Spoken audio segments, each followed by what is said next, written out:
Mighty fine, dear. Mighty fine, how dear friend. So, all right, well, let me close my email, and that's good to go. Sweet. We're ready. Sweet. I will count it down in 3, 2, 1. Ghostbusters, let's go! It's so much fun, it's spooky. Play Ghostbusters with your magic backpack and ghost gun. Ghostbusters, so much fun, it's spooky. Oh, geez. Magic backpack. Yep. It's a nuclear thermonuclear accelerator. I know. They don't know. Magic backpack.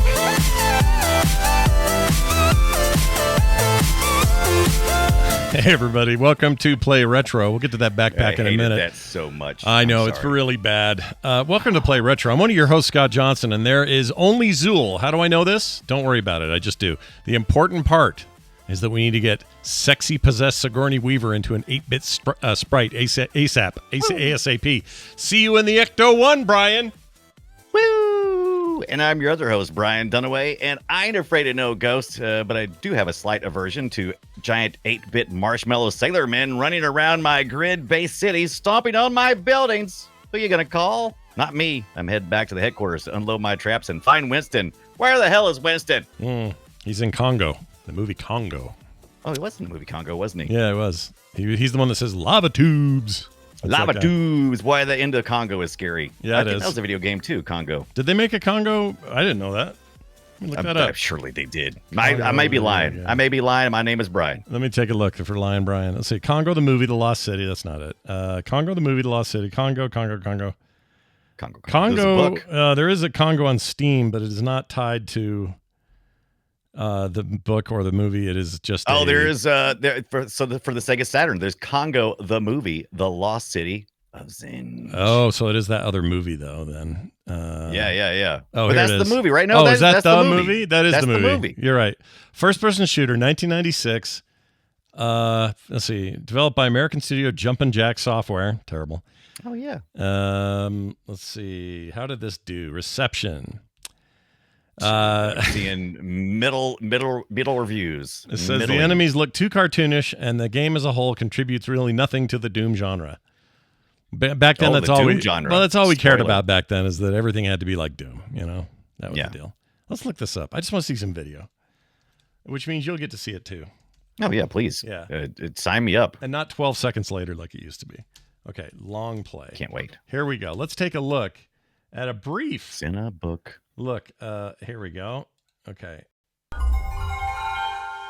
That's your Saturn. Sega Saturn. Yeah, let's pull this up. Okay, 1995, 96 technically. All right, where we're going? Oh, there's a bunch of video. I should probably skip Oh, that. there's video clips, but it's not Winston. Breathing, talking to me. Look at that crusty ass video. My water is almost gone.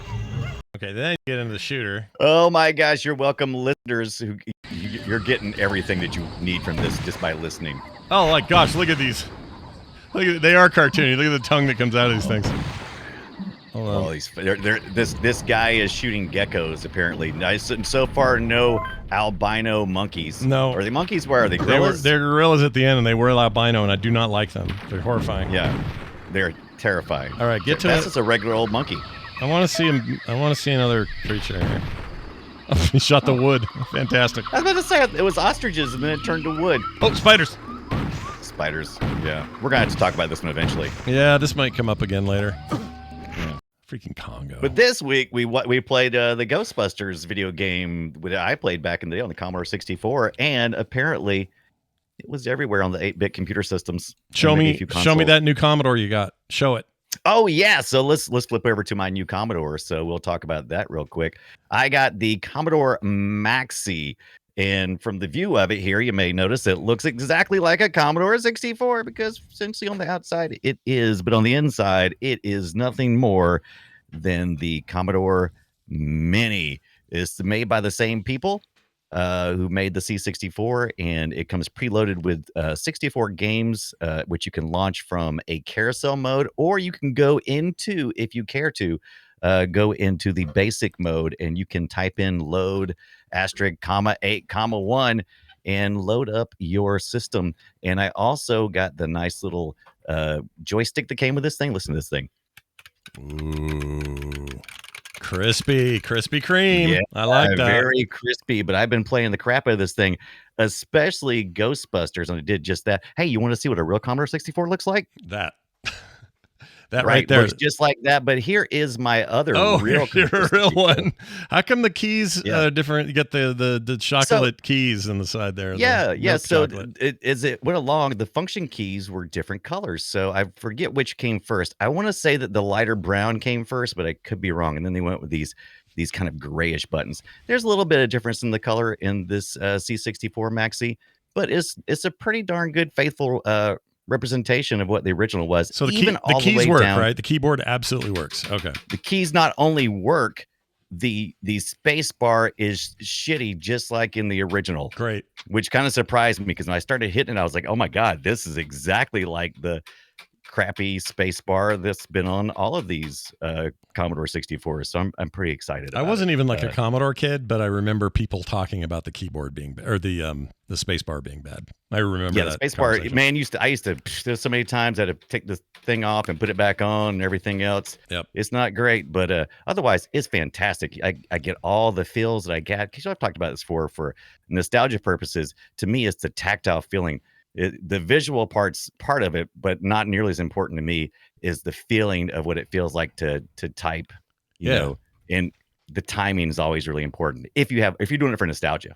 Yeah, if you're doing it for like you want it to work really well, I mean, we've gotten better at this. Okay, things are better now. Yeah, I had whatever the Apple II equivalent was with I think the E was out around the time the Commodore 64 was hitting big, and so that was where I spent most of my. That's where I spent most of my days. That's my rap song. Most of my days. Oh, look at that. You got the whole thing. So, okay. So it's just, there's no display. You got to do that yourself and all that, right? Right. Okay. Just like back in the day, I just had a TV. Mm-hmm. You could get these with the Commodore monitor, but no one did that. Yeah. You just get the Commodore computer, and you plug it up to your TV. How many outputs? You go to town. How many HDMI outputs? Just the one? So yeah, this one just has one, but it's got 4 USBs, which is good because you can plug in a USB drive with disc tape images. Can you get tape images? Oh! You can. You can put the tape images. They got disc images and tape. What else they have? The cartridges are the other types you can put in there. And I did just that. I played a bunch of games. I played Ghostbusters, both. It didn't come preloaded with Ghostbusters, so I had to rip one and put it in there. I didn't rip it. Rip it. You know where I got it from. He got it from his secret stash of literal games. My secret stash of arcade classics. Yeah, no, that's great.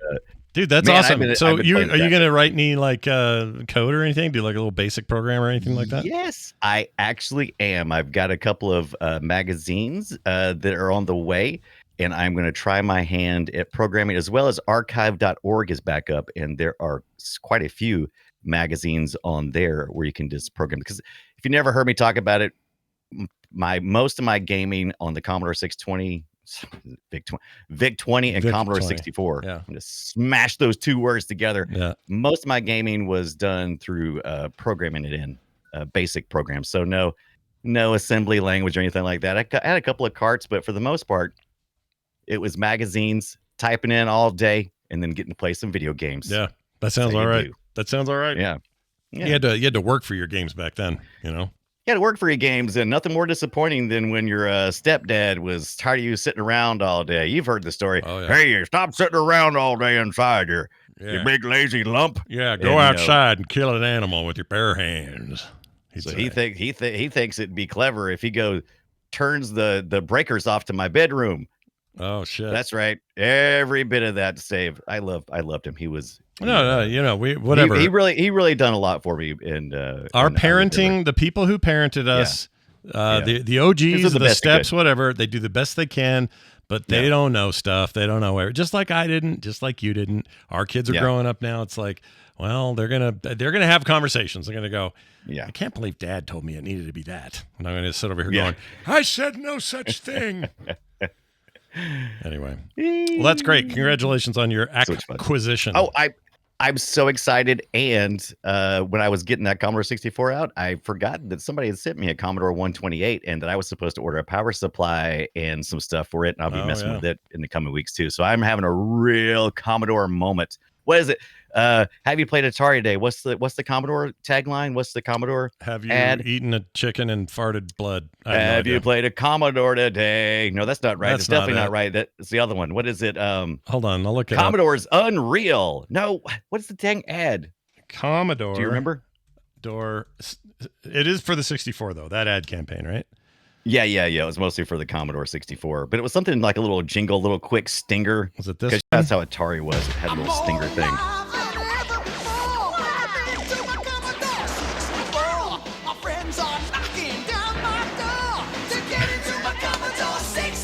It's mind-boggling. Commodore 64 lets you play hundreds more games than any video machine, plus draw, program, even do music. I'm more alive than ever before, and my friends are knocking down my door. 'Cause now we're into so much more. We're into our Commodore 64. Is that the one? No, but I love that one. You think maybe they're maybe over marketing that thing a little bit, maybe selling some dreams there, maybe. Oh, I love little... it so much. They did tons of ads. They got the ones with oh yeah, Shatner and yeah, everybody. There was a tagline specifically, but it was something catchy, like, but obviously not as catchy as the Have You Played Atari today? It was something like that. Yeah, it's pretty good. Oh, the Vic 20. Sorry, the Vic 20 was Shatner. Let's see what he says. Why buy just a video game from Atari or Intellivision? Invest in the wonder computer of the 1980s for under $300. The Commodore VIC-20. The Commodore VIC-20. The Wonder Computer. The Wonder Computer. It's exactly what he should be wonder doing. what you did without it. That's It'll right. be knocking down your door. That's right. Thanks, Shatner. You're great. We think you're great, and also you said this once. Oh, Jesus. All right, moving on. Hey, Brian, I also got up to a little bit of shenanigans this week, but it was in the form of a game that is new but feels old, and I like to tell people about those. You know how I feel about those. I'm a big fan. Yeah. This is a game I called Super Mining Mechs. It is on Steam. It is cheap. Let's see. It is a total of $3.99 right now. Woo! 20% off its normal $5 price. It's how many Vic 20s could you get for that? You could get. Let me mute that. You could get a lot of Vic. No, you could get no Vic 20s for that. You would need to double or let's see. You need to times that by 10. No. Nice. No.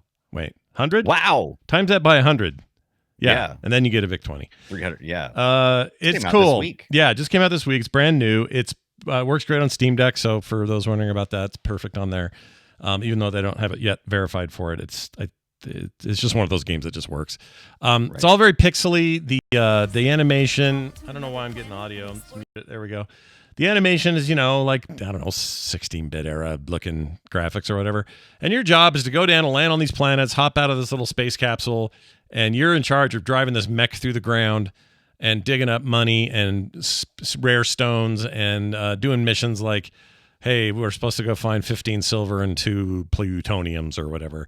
And then you take it to the surface, you cash it in, you upgrade your thing. That makes you stay down there longer. You can get teleporters so you don't have to go all the way up again. More fuel, this kind of thing, more capacity. And it is great. The loop is really fun. It's totally my kind of jam. I'm having a ball with it. It supports up to 7 people in co-op, which is insane.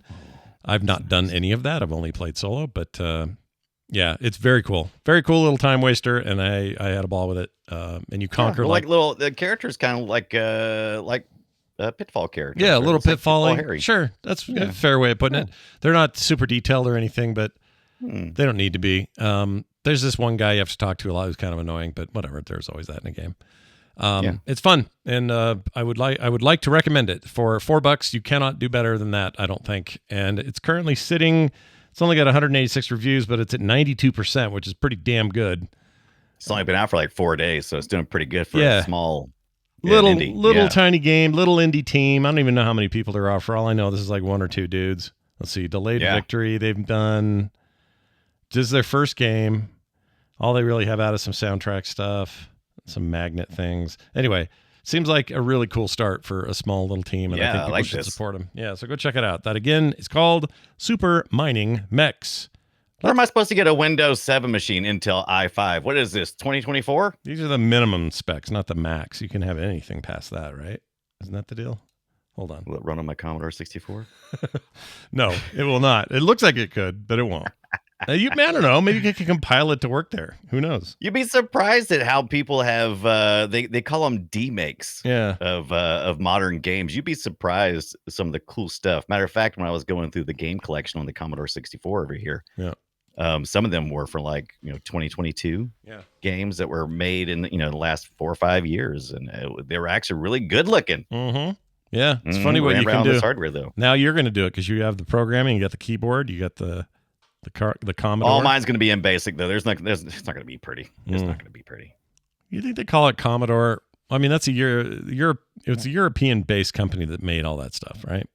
The Commodore 64, the Amiga, that's all. Yeah, aren't they? No. Yeah. No. Yeah. It's American. Hold on. I'm going to look it up. Door 64. I'm positive, or maybe it was just really successful over there. Is that what it is? It was very successful. Yeah. Okay. It was made by Commodore Business Machine, CBM. Yeah, CBM. They were American company. Hold on. Where's the American part? Pampa Beach, something. You're right. Pompano Beach, Florida. Yeah. I don't know why I thought it was European only. I don't know. It makes sense though, because it's very one of the more popular 8-bit computers in that area. There's of course plenty more, but yeah, they had a real good foothold over there in Europe. Yeah, it's too bad that they couldn't hang in there.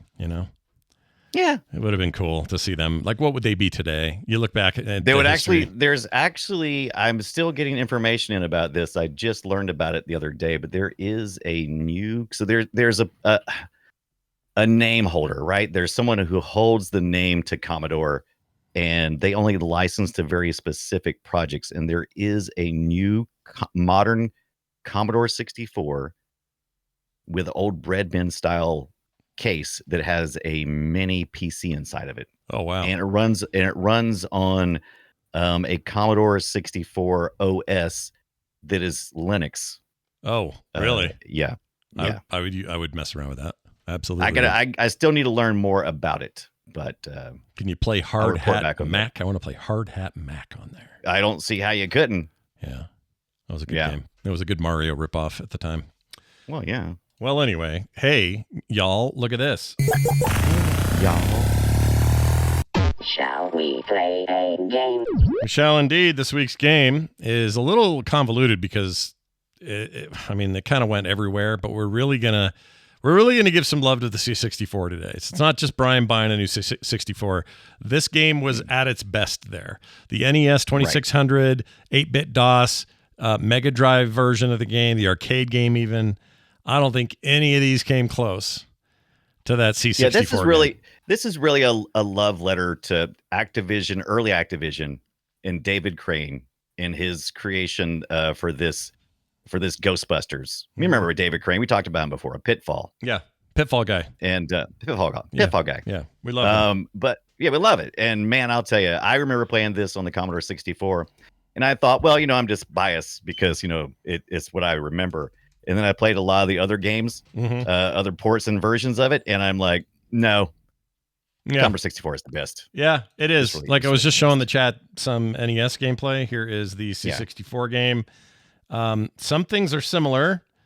Like structurally, it's, you're out here floating around going to these different cities. Oh, there's Zool. Oh, no. Oh, shit. This is Zool. But there's something about the flow of the C64 game that's just it's just a better game, dude.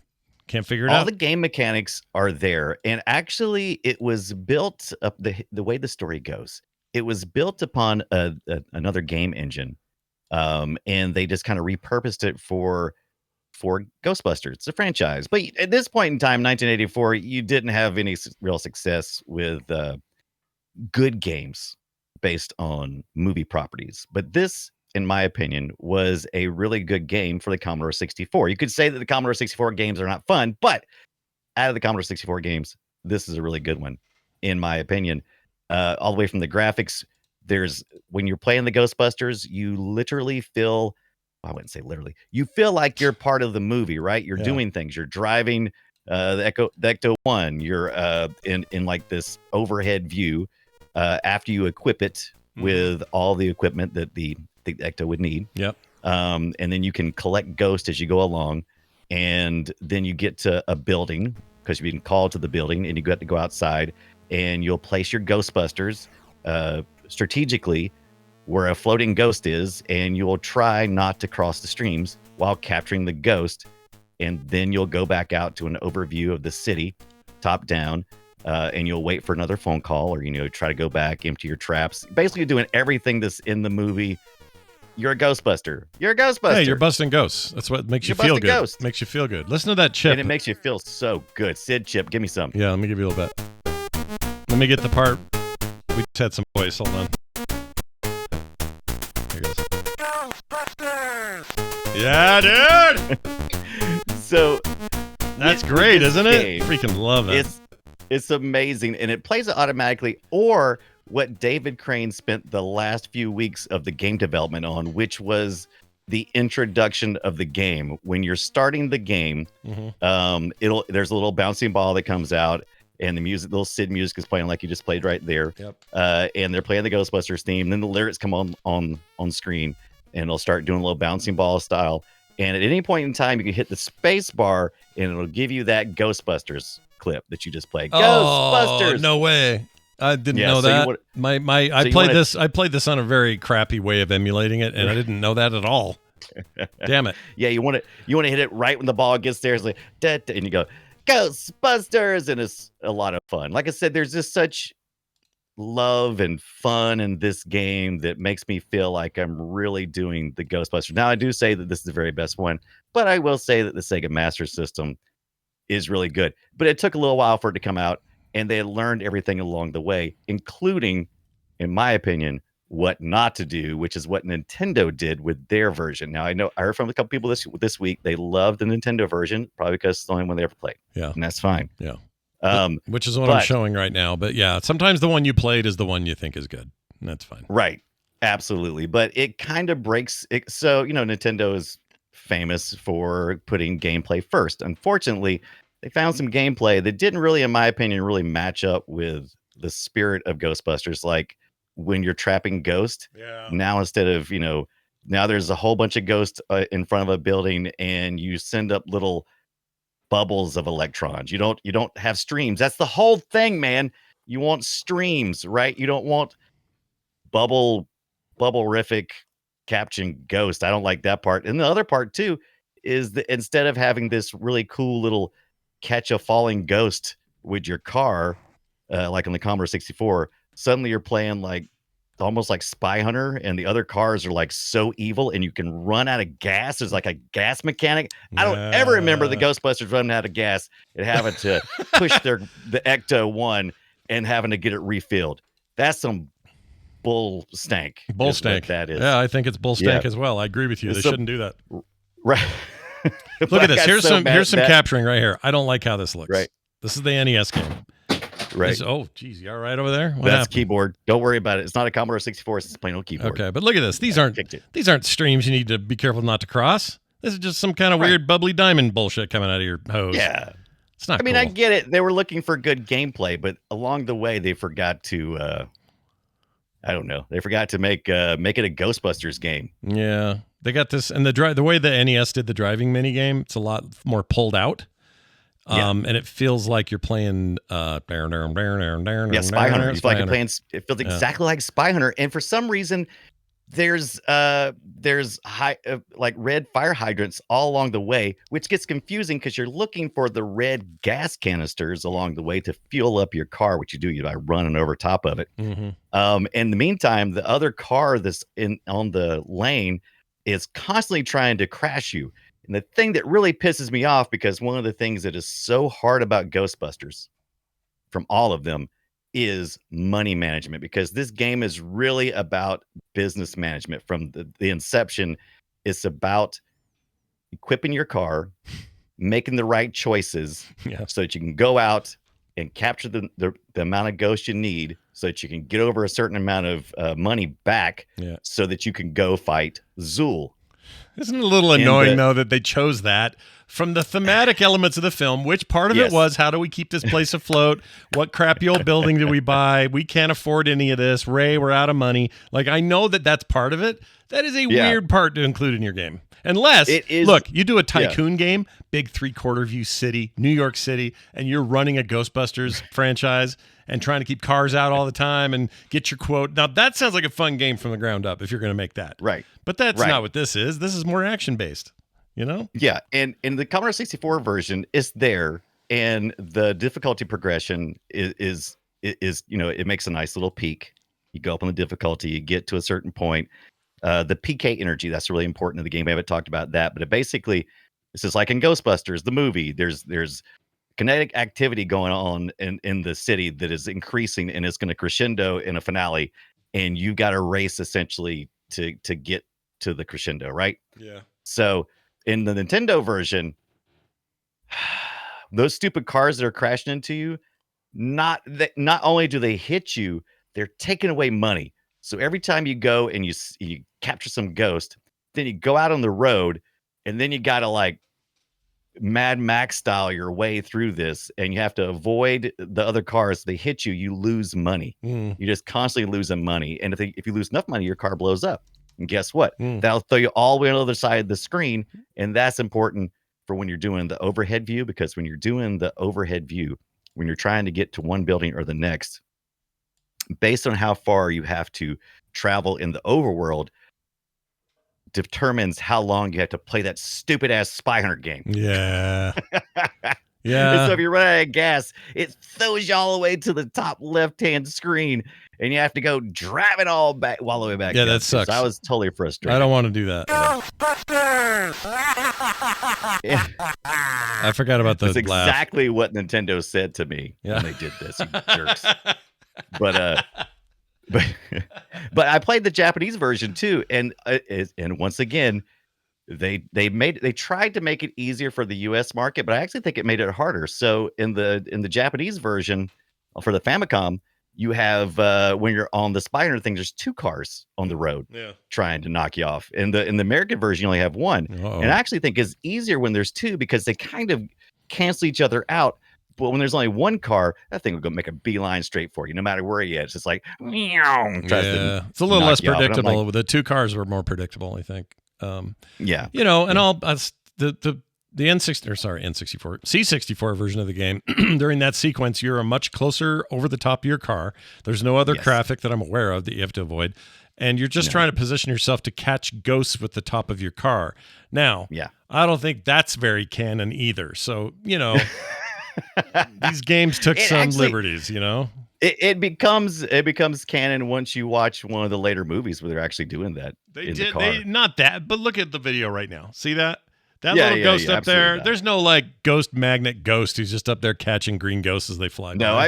I mean, let's face it. They put a vacuum cleaner. So at the beginning of the game, when you're outfitting the Ecto-1, which you do in the Commodore 64 version, you have a little forklift and you drive it over to your car.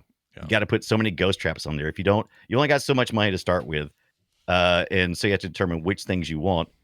And if you don't get enough ghost traps, you need to keep going back to headquarters, right? Yeah. So there's a lot of management stuff going on here in between all the action parts. How often do you hear this? How often does that happen in the NES version? More than I care. More than and you also want. Also getting slimed sucks because it also, hey, slime me. But it's a little annoying though. The game is very arcane, right? It's you basically, when you're fighting the ghost in front of the city buildings, you have to do it in 3 parts on the Commodore 64, which I think you have to do also with the Nintendo. But basically, what you do is you move the 2 Ghostbusters that go with you to the center of the screen. You'll put down the trap, and then once you do that, then you have control of the left character, and you go as far left as you can, and then then you click it, and then you do the same thing with the right character, and then you turn on your laser, you turn on your proton packs. I'm about calling them laser packs. Mad at me. I like laser that. packs. Sure. What is this magic? You're putting on your magic packs, and then you slowly corral the ghost in, and then you activate the trap. and it's just so much fun on the Commodore 64 version. Even sometimes it can be a little frustrating, but it's so satisfying. Nintendo, I never had any fun. How do you feel about the magic wand? How do you feel about the DOS one that came out after 2? Are you a fan of that one at all? That one's pretty neat. You talking about the one that was the kind of that standalone thing where it's like 89 was it? Hold on. Right. Yeah, the same year as the movie, I guess. But there was is that the Ghostbusters 2? Yeah, Ghostbusters 2 DOS version. Yeah. It was like a different thing. And this music, listen to this MIDI, dude. That's actually really good. Yeah, it's not bad. The MIDI back then. Yeah, this is better than the movie. The movie Ghostbusters 2 is a slog. I hate it. Hate that movie.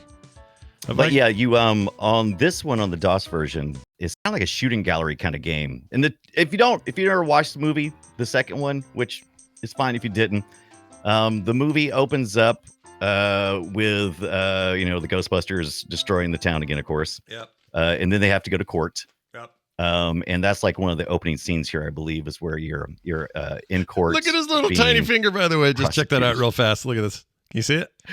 Wait a second. Wait. I actually must have zoomed. I unzoomed my zoom. Yeah, that's the judge. Look at his little tiny finger. He's just a very little pointy thing. This is what we had back then, guys. This is as good as it got. Woo! As good as it gets. Yeah, there's some image capture going on with your actors and stuff, but then they tweak stuff. It's just bad. It's just ugly. But anyway, see, here you go. It's more like this. This is like an arcade, almost like Area 51 kind of game. Yes. Where your goal is shooting gallery kind of thing, right? And you capture a lot of stuff together, almost Katamari Damacy kind of balls of, I've got too much ghosts in this hole. They're going to start falling apart. I better capture those real quick. Like, I like the what's the word I'm looking for?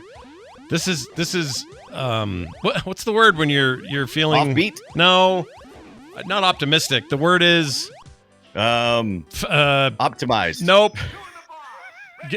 Oh my gosh, voice lines. Is it Harry Carey? No, it's where you not optimist. When you're really going for it. You have a lot of gusto, but it's a chat. I thought you're playing. Was it password? What are we playing here? Why can't I think of the name? That is going to drive me crazy. Anyway, ambitious. Holy shit. Okay, I got you. So that actually makes sense. So this game is very ambitious. It's very ambitious. 1989? Mm-hmm. Yeah, I think so. Yeah, absolutely. It was very unusual. You needed to have a pretty beefy rig to play this thing, if I remember right. Right. I had a friend who had it. He had a Packard Bell, and it ran this pretty good. Oh, a Pack Bell. Nice. Remember those? Those were the days. Those. Oh, and then this whole part, though, where Ray has to go get goo out of the sewer. Oh. Yeah, the whole movie starts with that. So if you're not familiar with it, the second one is pink ooze, essentially, that is running. It's a river. It's a sewer river of ooze running under the town. This supercharged by the cynicism of New York, right? Yeah. And so that's Ghostbusters 2 essentially, and it all culminates in them spraying down the Statue of Liberty with pink ooze to fight not Kardashian. No, you got me doing it. They had to fight. Now you're making me forget stuff. Khloe Kardashian at the end. No, it was, they got to fight the Kardashians, but they controlled it with a NES controller, right? Isn't that what they did? Did they? I want to say they controlled it with an NES controller. Oh, they might have. I don't remember. Yeah, that would have been the time to do it. That movie really left such a stain on me that I kind of try to forget it. I hate it so much. Right. I really dislike it. The first movie is perfect. Okay, perfect film. I don't think I have anything bad to say about Ghostbusters 1, and I really mean that. Right. I love that movie, top to bottom, breadth to width. All of it, wall to wall, carpet to carpet. Love it, love it, love it. This thing, 2, just abysmal. The writing is bad. It's a bad movie, guys. Bad sequel. As time has gone on, it doesn't offend me as much. How about that? Okay. I still think it offends. I still try not to look too close. Yeah. When the Statue of Liberty is coming down the street, Mm-hmm. But. Yeah. No, I'm with you. I mean, look, I'm not going to besmirch anyone else's like for it. I'm already in the minority. I think a lot of people do like it, but For whatever reason, Ghostbusters 2 never did it for me. For me, it was the reason we never got a proper 3, that is. And, it isn't even until now that we started getting that cast in new Ghostbusters movies. Like, 2 was such a sour bummer that they stopped making them. They're just like, I'm not making these anymore. But this game was kind of cool. So all of that aside, I think the Ghostbusters 2 DOS game is emblematic of DOS games at the time. There's something about the color palette. There's something about the nature of the graphics of a game like this that brings me back pretty hardcore. And I like that. Yeah. If you want to question whether or not you like Vinkman, Stan Spengler, and Zedmore, all you got to do is look at the Atari 2600 version of the first Ghostbusters, because David Crane wanted to come back to the Atari 2600 and make one more run, right? Yeah, he wanted to have one more shot. By the way, the Wraith ranked the movies for us. He's not counting the all-female cast, but he goes 1, 3, which I think is not Frozen Empire, the one right before it, right? Right. Whatever that was, a couple of years ago. Afterlife? Is it Afterlife? Is that right? Ghostbusters Afterlife? That might be. Yeah, it. I think so. So 1, Afterlife. Right. 4, which is Frozen Empire. 2, which is garbage, in that order. Yeah, that's my order. And I haven't even seen those 2 new ones, but I promise you they're better than 2. Right. 2 is a shit show.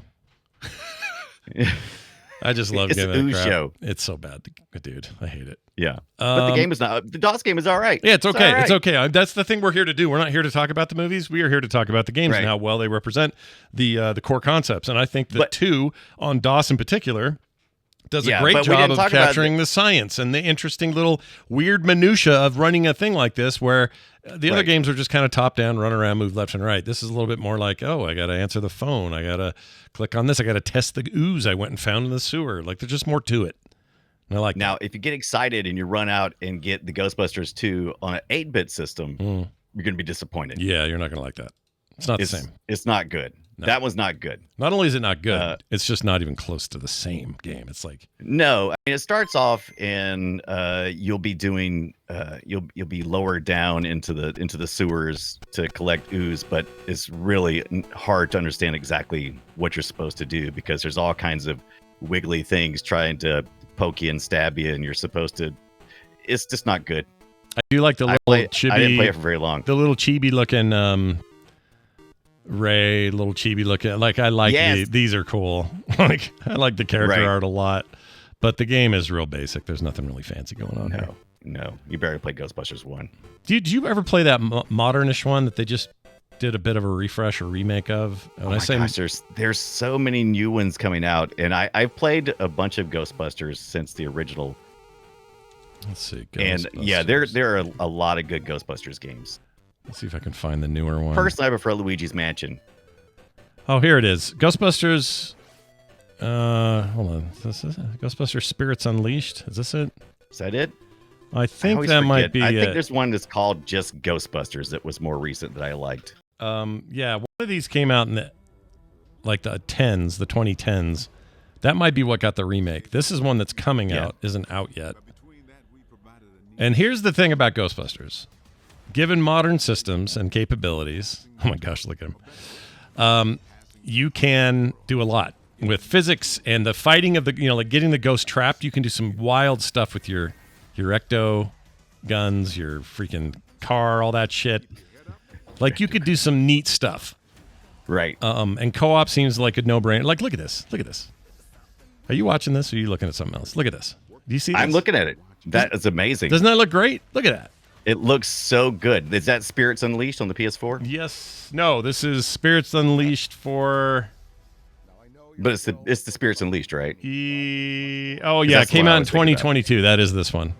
Yeah. That was really good. Was it good? I never played it. I need to, because this has just got me in the mood for like a good Ghostbusters game. Now I want to play one. Yeah, this is a good Ghostbusters game. All right. Because look at this. You can go in there and co-op, dude. Oh. Yeah, we need to play this one. All right. Me, you, and the Ghostbusters. But if you really want to, you could open up this Game Boy game and run around as Ray. Look at him with his little short haircut and stuff. Yeah, we got this one. So there was a Ghostbusters 2 for the NES, and as Nintendo does, this is not Ghostbusters. This is Ghostbusters 2. Yeah. It's confusing. Okay, so this is like oh my gosh, it's so hard to describe when Nintendo does this. So this was they didn't release it on all the systems. So Ghostbusters, it was called New Ghostbusters 2 for the NES, but we never got that one here in the US. And but that was what we that was did based on the get- TV show, right? Just for clarity. That's what that one was, Right. or was that based on the movie? No, it's the same game you're playing. You were just playing just Okay, now, which okay. is the Game Boy version of Right. it. But they call it Ghostbusters 2 on the Game Boy. Oh, But on the NES, they called it the New Ghostbusters 2, which is not related to the Activision Ghostbusters 2 that we just talked about, which is for the DOS and the 8-bit systems. It's a totally different game. It's top down, got chibi little characters, and the Famicom version is a lot of fun, and the Game Boy version is a lot of fun, just not as much of it. yeah. And I think in the first versions of it, you could not play as Winston, but there was a whole bunch of hacks and stuff that added Winston back into it. And I think the Game Boy one just comes with Winston regardless. I think. Hmm. At least Okay. that's what I remember. There's so much information. It gets real confusing. Well, you It gets gotta real windy. you gotta have Winston. That's dumb not to have Winston. Yeah, you gotta have Winston, but it's weird. His color palette is always weird. Yeah. Everything I've seen is weird, but it's so much fun because you pick when you're playing this one, you pick 2 of the Ghostbusters, and you will go into a kind of a maze, kind of like a library or something. No, it's actually the courthouse is where you start it. I Oh, apologize. all So right. this is Ghostbusters 2, the movie based as Yeah, well. yeah. So this time they went a lot more with the movie references. Disappointing because the source material is not as good. But you pick 2 of the Ghostbusters, and one of them is the Wrangler, and one of them is the trap carrier. Okay. So you'll go up to a ghost or a slime or whoever, a roamer, whatever you got, and you zap him and you stun him. And while he's stunned, you then click again, and your character will automatically switch to the catch Ghostbuster, and he'll throw out a trap and catch him. Hmm. But it's a lot of fun, a lot of exploration, and I would do. This is HAL Laboratories, by the way. That's the reason why, in my Oh, opinion, Weird. it's so good. Yeah, It's Nintendo. HAL Laboratory. One of Nintendo's favorite. Yeah, and mine too. Yeah. No, they're good. Ain't nothing wrong with them. Mhm. You know, wrong with that, man. Let me ask you this. On the Genesis, we got this game here. Let me pull this up. Get a little sound going here. Here we go. Oh, there's Raymond looking like they all look like Hitler. What are we doing here? These images? This is another one of my favorites too. This is the Ghostbusters for the Mega Drive and the Genesis that came out in 1990.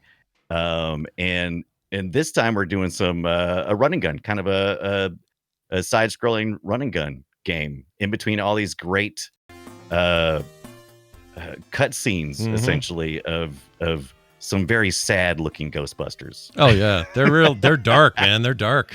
They're listening. This is a dark game, They're listening to The Cure every weekend or something. I don't know what these people are doing. right? Listen to that Genesis music, dude. Just listen.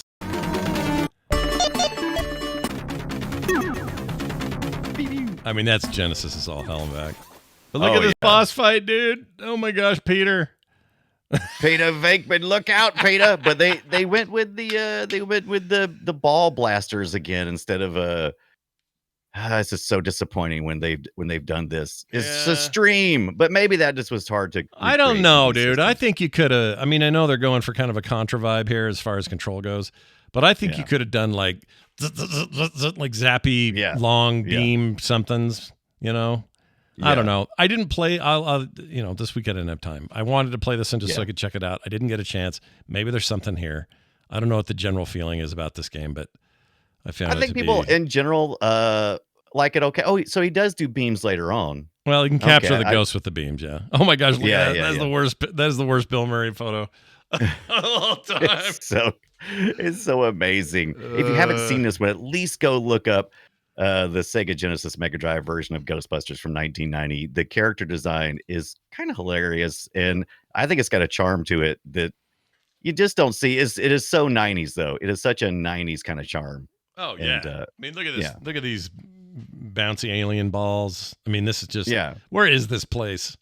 Where is this place? It's not even in the. It's not even in the thing. It's not in the movie. Yeah, and that's not what's important because this is this takes the formula because you're not creating anything new here. Like unlike the original game where you're trying to create all these new different aspects of almost like mini games tied together, all in the name of ghost busting.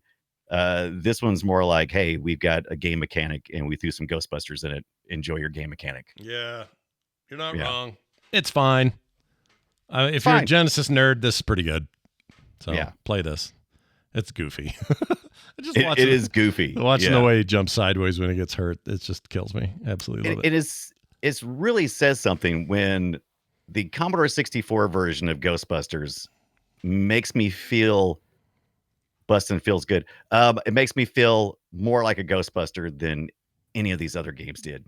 I don't know what exactly they tapped into, but I really feel like I was a Ghostbuster in that first one, even though the graphics are limited, and it's, there's very little audio, there's very little story, there's just a simple game loop, but all the roaming ghosts who were slowly, like I said, the game ramps up in difficulties. It's like a slow boil, just like the movie where, you just know there's this tension, this building to something.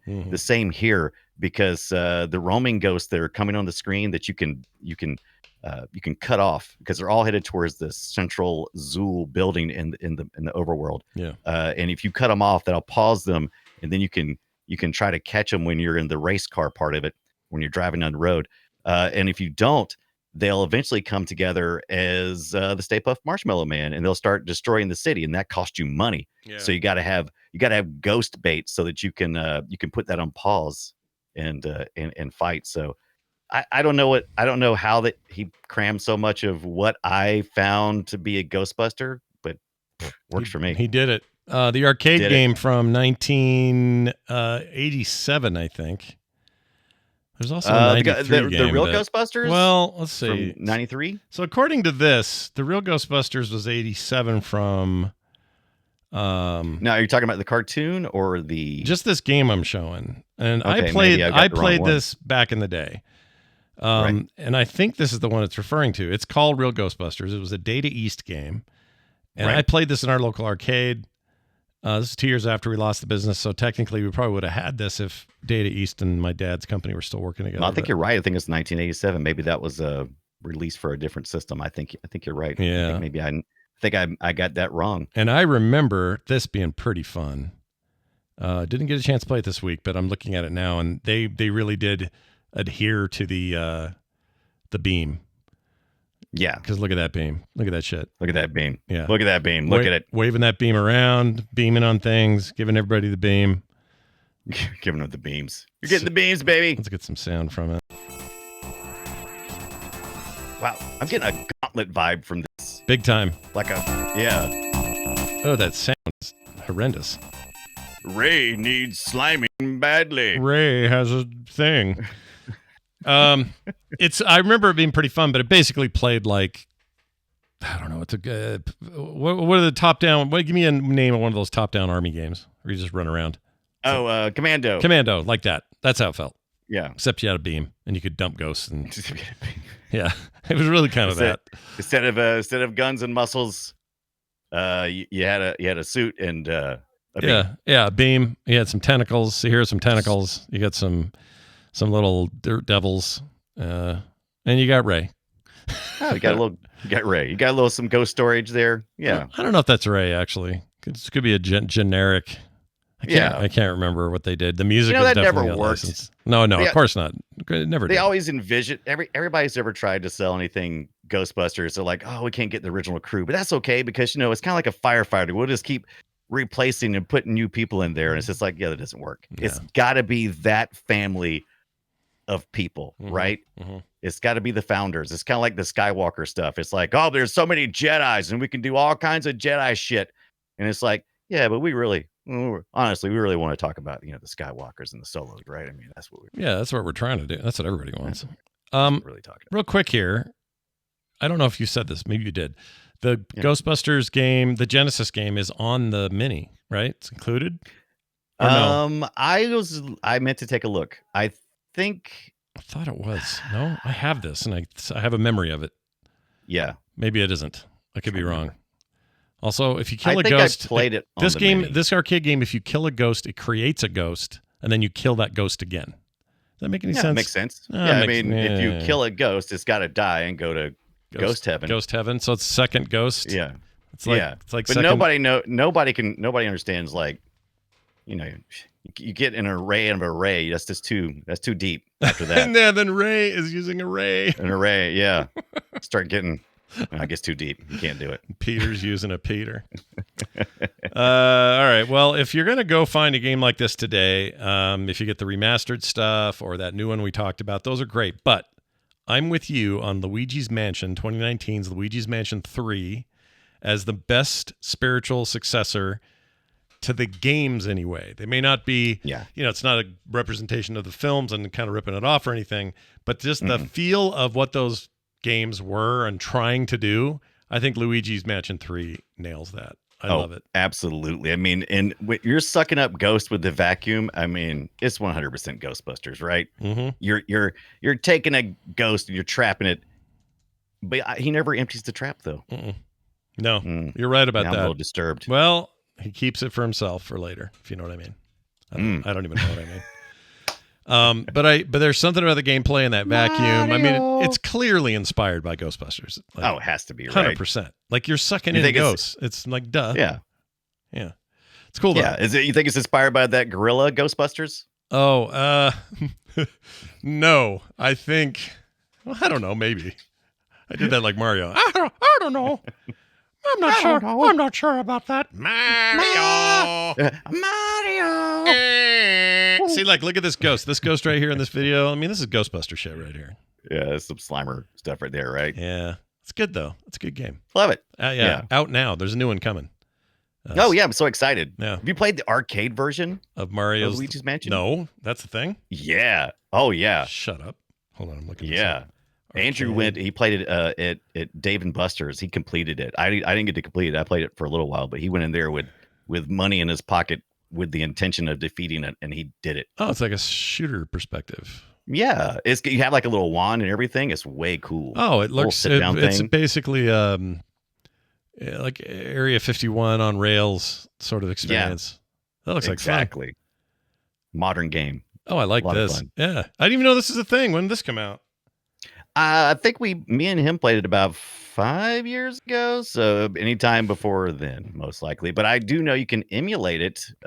And I was looking at it. I think you can emulate with a Wiimote. I think I started to mess with that one time, and I was like, we'll see. The guy I'm watching here is clearly using a controller. So you right. could probably make that work if you had to. Yeah, that's why I figure like a Wiimote would probably work pretty good with that. Well, Wiimote would be great because you can actually aim it. Yeah, This guy's using like a 360 or something. Well, anyway, that's awesome. I didn't know that was a thing, and tell your son congratulations for honing the arcade game as well as he did. It only cost him $50. Oh, is that all? I don't know how much it cost, but I know it wasn't cheap. It's a lot of quarters, man. Yeah. He was there for a long time. Brian, we're going to play another game of our own device, and it's a game called Guess My Game. I'm making it sound scary because it's Halloween week. Guess My Game. We both have picked games from older platforms, year, platform, all that stuff, and then we give four possible answers, and we try to figure out which one it is. I'm going to start by playing you my audio. Oh, I need a year for yours. It's not in there yet, by the way. Oh, yeah, okay, good plan. Let me play this. You see if you figure it out. Here you go. Oh, man. That's jacked up.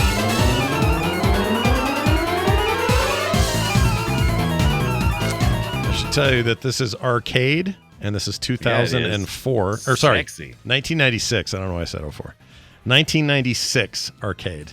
Okay? All right, here are your options. You ready? I'm ready. Option number 1. A. Yeah. Plunky Skunk. These are Option number 1. Option number 1, A. That's what you saw. I know. I don't know why I said that. So A, Plunky Skunk. B, Sonic the Fighters. C, Johnny Bazooka Tone. That's a real game. I like that. And D, Sonic's Space Tours. Which of these games from 1996 on the arcade do you think it is? Again, Plunky Skunk, Sonic the Fighters, Johnny Bazooka Tone, and Sonic Space Tours. Sonic Space Space Tours. That's a real game too, right? Yeah, they all are. None of these are fake. I believe you're lying about all these. I think these are all made up as some kind of mean Halloween trick. Well, I don't know what Punky Skunk is. That's A. B. Sonic the Fighters. Arcade? I don't think Sonic Space Tours. That is. I'm gonna go because I'm hearing all kinds of bazooka tones in there. I'm gonna go with the much beloved multiple choice answer of C. Johnny Bazooka Tone. Is it Johnny Bazooka Tone? No. Oh, come on. It is Sonic the Fighters. What? Yeah. Arcade game. Like Sonic the Hedgehog? Well, the game came home, but wasn't it slightly called something different? Like on, not Dreamcast, on Saturn, I think. Let's see. Maybe it was just called Sonic the Fighters. Okay. 3-dimensional game. It was based on Virtua Fighter, kind of that stuff. That kind of 3D. Right. And I'm trying to find out. Here it is. Sonic Space Tours. Like you'd read it at the Disneyland. Sonic the Fighters, video game by Sega, Museum of the Game. I can't find the reference. I don't know if I've ever made it home. I think it was planned to, or maybe it never did. I don't know. Yeah. Well, this looks good, though. Yeah. It was fun. It was cool. Yeah. I mean, if you're into Sonic, and a lot of people are, so there's that. I am into it. There's a new Sonic game that everybody's loving called Sonic Lovin'. Sonic or Shadow the Hedgehog. What is it? It's the new Shadow one. I'd play Sonic Lovin', though. Sonic Lovin', ew. I like Sonic, their number 3 combo. It's very good. Brian, tell me your platform, tell me your year, and let's see if I can solve the riddle.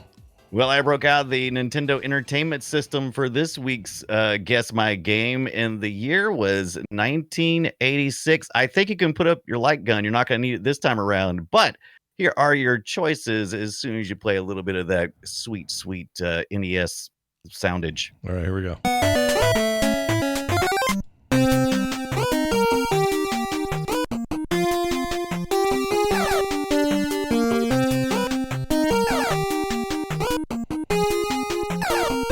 Something familiar about this. Yeah, you ready for some choices? Yeah, give it to me. Here we go. A is, or as Scott says, 1A is Mappy Kids. Yeah, Mappy Kids. Not Nappy Kids, yeah. Mappy Kids. Yeah. So not kindergarten nap time. Yeah. It is, or is it B, Mappy Land? Mm-hmm. Or C, Mappy OG? Okay. Or D, Hoppin' Mappy? Are these all real? These are all real Mappy games. I didn't know Mappy had so many spinoffs. I didn't either until I started looking. 86. So this is an NES, like you said. 86. So the original Mappy was on arcades, and I guess it came home. Let's see, kids. It was on everything. Who didn't have a copy of Mappy at home? The only 2 Mappies I played were Mappy Little the rat. original and Mappy Land. Hopping Mappy, never heard of, and Mappy Kids. Mappy Land. Sure, it's not. Hopping to and froing. It's not crappy. Not crappy. Sorry, Mappy Crappy Kids. Kids. Mappy Kids. Mm-hmm. Mappy Kids. Mappy Kids. Land. Mappy. Or Hoppin' Mappy. I'm gonna go with Mappy Land because I've never played those other 2. It's a Mappy Land. You got it. It's Mappy Land. It's me. 2 shows in a row, baby. I got them right. Bingo. Nailed it. Yeah. Are you impressed? I'm impressed. Did anybody? Oh, Chat room is reminding me of the Sonic game I was trying to think of. Sonic X Shadow Generations is getting incredible buzz right now. People are losing their shit over that game. I need to play it. It's so good. All right. Well, I feel good about my win. You know, You should feel good about your win because that was a lot of Mappies. Yeah, it was a lot of Mappies. I didn't know there were that many Mappies. Mappy Kids. Oh, there's more. Hold on. Oh my Mappy God, there's Kids clones and everything. game. Let me look that up. Mappy It was a Kids. Mappy moment during the 80s. What? Clearly. All right. So Mappy Kids. It's just their kids. The kids. How original. The kids are out now, Mappy. Look out. Because Mappy was a cop, right? He was like a police Yeah, mouse. he was like he was a little cop. Yeah. He was a little narc. Always narking on the ducks and the Big time. cats. Yeah, he was always screwing around with the other, especially cats, I guess, right? Yeah. This is foil. Well, Mappy and Bally Midway, congratulations. You tried to make Mappy a thing, and it still didn't work. Good job. Well done, everybody. Hey, it's time to welcome a game to retro. Welcome to Well, what did I skip? Retro. Did I mix? I didn't miss a thing, did I? I thought I might have. No, I didn't. We're welcoming it. Here we go. All right, we're welcoming to the retro world Grand Theft Auto San Andreas for the PlayStation 2. That's right. As of October 26th, just 3 days ago, this game became 20 years old. Young. 20 years young. Yeah. Barely but a babe in the retro land. That's right. That game and I have a mixed relationship. I struggled with it early on because it just seemed kind of mean. Yeah. And I can't explain why it felt meaner than other GTA games. Maybe it's because the two before that, which were GTA 3, which virtually had no dialogue, a little bit, but very little. And no swears, no mean stuff, none of that. It just felt like it was more basic. Vice City, more of the same.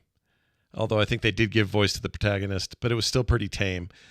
That one comes out, San Andreas, and it is like no holds barred, and it just kind of took my sensitive self and went, oh, hello. Yeah, that was the first one with in-game nudity. Was that the first one they did that with? Well, it's the one where they had the hot coffee mode where you had to unlock it or find it, and they threatened to reclassify it as adults only, or maybe they ended up doing it in the States. Yeah.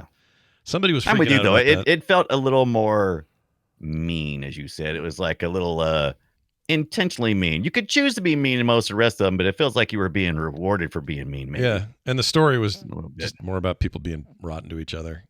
I think to the core. In retrospect, I think it's one of the best they've ever done. But I don't know. Gameplay-wise, it's great. Yeah, it was just missing something for me. Anyway, that's 20 years old. There's no Mappy's kids, but No, but what is, Brian? What is? Nothing. Let's move on to the listener feedback portion of the show, which goes a little bit like this. Welcome to the treasure room. Wow. Indeed. Okay, let's talk about these. These are texts, two of them that we got this week that I wanted to read. These both came to 801-471-0462. This is from Bok2000, a.k.a. Shirtless Doug. That's what he goes by in the tadpole. Put your shirt on, Doug. I love it. Except he spells it Doug like Dig Dug. I like that. Oh, I like that. He says, check out RetroFab at this address here. True 3D simulations of all the retro handhelds, Mattel, Coleco, Game & Watch, etc. Amazing. Works on desktop or touch screen. This is over at itch.io/RetroFab.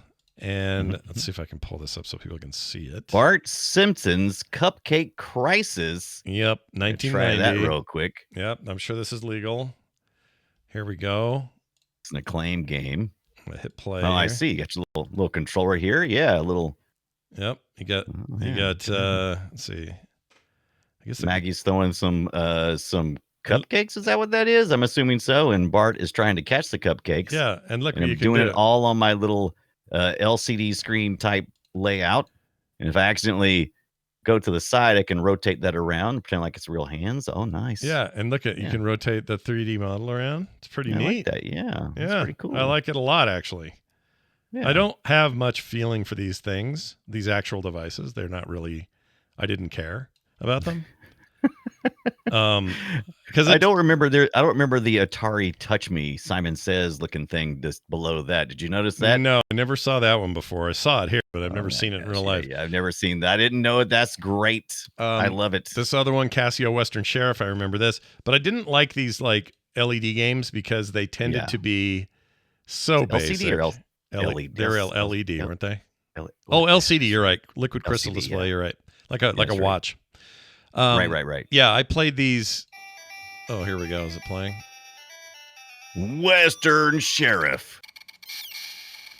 It's just so basic, and I hate how it's just predetermined, like the football games, like Coleco football and all that. It's just not my thing. Does that not look like a Cylon to you? Oh, it totally is rear wall by your command. Or, hey, what's your order? By your command. I've got somebody painted me like a video game about Western shit, but that's not who I am. Anyway, pretty cool. What else they got on here? That's pretty cool. I like it. I lost it. And that is, if you Google RetroFab, you'll probably find it, but it's an itch.io thing. Oh, they have all the... Yeah, they got the little Coleco mini cabinets. Oh my gosh, dude. Game & Watch. Don't tell Nintendo. Oh, Jesus, I have a fit. Yeah, look at all this stuff. Catch a Coke. I don't remember that. I don't remember any of that. Go down the Snort street a and Coke. Get yourself some Coke. I do remember these little arcade, like the Clico things, the Mhm. Donkey Kong, Frogger, and all those. I Yep. played the crap out of those. Yeah, my question is, where is the football games? Because that's what I want to see here. Yeah, it's not even. You'd think it'd be in here. They Yeah. have other things like that. Oh, they got some Star Trek. Some Star Trek. Oh, they're way down at the bottom. Yeah, I'm running into. They got the auto race, the missile attack. You know what they need to do? Let me tell you. What's that? Oh, wait a minute. They even Oh, have did- they have the DS version of the Game & Watch collection. Nice. And it's a little 3D DS. Hold on, let's see. Oh, cool. Chat room, these are rad. Yeah, these are pretty cool, man. I'm starting to come around here. Yeah, the further you get down, the better it gets. Well, it's just I can't believe they went this far. All right, so this one, you open up the. Can I open it? Okay, volume Yeah. up, down. How do I open this? Oh, okay. we've Did you have opened the it. Pac-Man watch? Whoa, Yeah. Oh, this is what's going to get them shut down. this is crazy. That's wild to me. This is what's getting them shut down right there, friend. There you go. Hell yeah. I Yeah. gotta send this to Ibbot. He'll love this. Yeah. The Oh, Tron God. one. Oh my gosh. All right. Yeah. I just don't like LCD games, but I understand. LCD. I understand. I understand why this would be cool. You know. Yeah. I get why you'd want to mess around. I like the Pac-Man watch. Did you have the Pac-Man watch? I had the Pac-Man I watch. did not have the loved it. Pac-Man watch, but you're making me want to have it. Yeah, you need it. Well, there you go. Thank you for that. We also got a message here from Adam B. Adam B. Adam B. He says, hello, gentlemen. I love the show. Just listening to the podcast episode, or the postal episode, sorry. During the listener feedback about 20-year versus 25-year threshold for retrodom, red scrotum. Retrodom. I like that. I had a thought. Perhaps you guys could consider a periodic segment / bit that shares what games based on their original release dates are reaching their retro status, 25 to 25 years old. Something like retro gaming inductees or something. Anyway, wanted to share, keep the sweep, and can't wait for the next episode. Adam. Keep her sweet. Yeah, I get it. I think it would be cool sometimes to go, what games will be, like, we're only 2.5 years away from Half-Life being In what we consider retro. Once again, when we say the 20-year mark, we're talking about play retros mark. That's not necessarily yeah. everybody's retro. I think everybody has a little bit of a sliding, scale of what it is, because it partially has to do. Some people think of retro as just nostalgia or locked in time for some people. Some people are like, oh, it's locked in. Mm-hmm. I generally think that technology, it so far it advances to such a degree that every 20 years, if you look back at the PlayStation 2, there's a lot of things that this PlayStation 2 doesn't have that modern games have access to. Oh, yeah, for sure. For sure. Yeah, and there's it's built different, it's distributed different. I mean, there's a lot of different things going on. Here's a fun one for you. Tomorrow, the game, Dragon Age 4 or Dragon Age Evil Dragon Age Bunghole. What's it called? Anyway, the Dragon new Dragon Evil Age Bunghole. That you nailed it. Dragon Age: The Veilguard. There it is. Reviewing really well right now, although there's some controversy, but mostly it's just the internet sucks. Anyway, I'm looking forward to playing it, but I just looked it up. For this game to be retro, which hasn't even come out yet, comes out tomorrow. Right. We're going to have to jump to the year 2044. 2044. Think of That's that. almost Buck Rogers. Yeah, think of that. It is almost, isn't it? Beady. All right. Well, anyway, thank you for that. Yeah, they gave it this thing's getting killer reviews. I'm so excited. It comes out tomorrow. Can't wait. It's the first EA game in a long time that I'm actually really jazzed about, because it's coming out without any connection to any kind of EA Play or Origin connection stuff. You don't have to do any of that.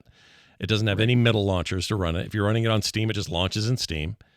And it's Steam Deck verified before it's even out. I'm so excited. Can't wait. Oh, yeah. I think they want this one to win, so they stripped all their bullshit out of it. All right. That's it for your messages this week. Again, 801-471-0462, or email us, playretroshow@gmail.com, or use the website. That's fine, too. frogpants.com/playretro. Let's get to the retro report and remind folks what's there. Yes, that's right. If you go over to retrogib.com, you'll have servers for Roller Coaster Tycoon server.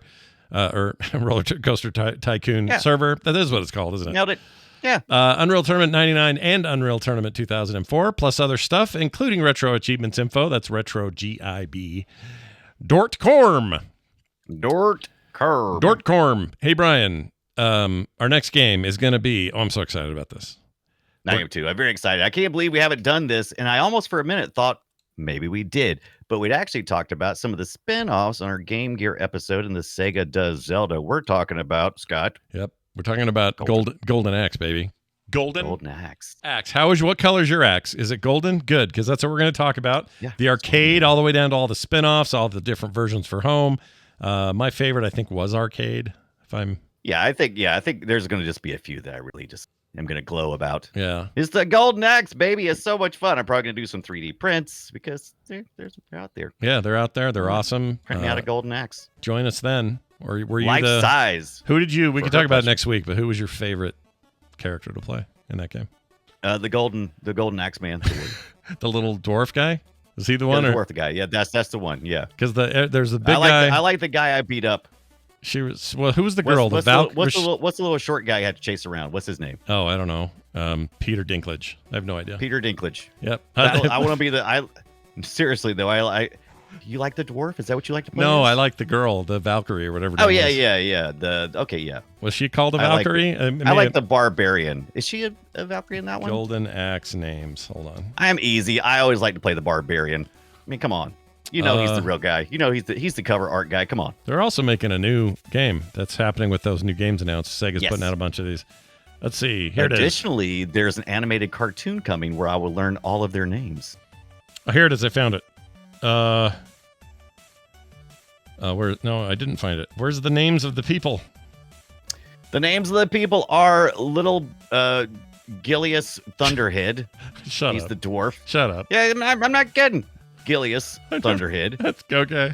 There's Axe Battler, right? I think that's actually his name, isn't it? Axe Battler? I think that's right. I'm Axe Battler. And then Tyrus Flare is your Amazon. Why? Oh, Amazon, not a Valkyrie. Yeah. Valkyrie's a gauntlet deal, right? Right.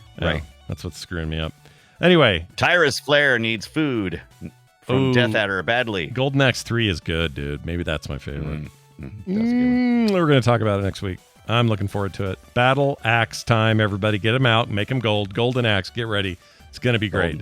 In the meantime, please join us on our Patreon, because if you don't, who will? Well, we have some pretty good ones in there already, but we'd like more because you can always have more. Check it out at patreon.com/playretro. Like these people who joined since we last talked. Eric Valdez, TDP Minus, The Gray Ghost, Charlie Varney, Jarded, and Ian Graham. Ian Graham's our last one. Isn't that great? Look at that list. Look at that. Who Jarded? Who Jarded? I think we know who Jarded. His name, it's literally in his name. Patreon.com/playretro, where you'll get no commercials or ads of any kind. Pre-show content every week. And of course, other cool benefits, including Brian doing some cool news stuff coming up. Watch for that. In the retro gaming news, yes, to Patreon supporters, be getting an exclusive this upcoming weekend because we did move the schedule around a little bit. You know, we had that hurricane not too long ago, and it's kind of bumped me around. Yeah. But we're starting to fly straight again. Yeah. And thanks, Lenore. Was it not Lenore? Yeah, Lenore. That's exactly right. Nailed it. What is it? It's something like that. Helene. Helene. Thank you. We don't say her name around here. No, you don't. You don't run around going Katrina while you're down in New Orleans either. You don't like that. That's right. Well, anyway, that's what we're going to do. That's how it's going to go. I hope between now and then you guys all go play yourselves a bunch of retro games and play something retro, as we like to say on the show. There's plenty of them. We'll see you then.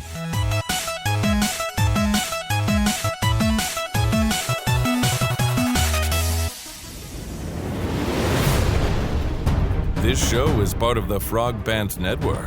Yes. Get more at frogpants.com.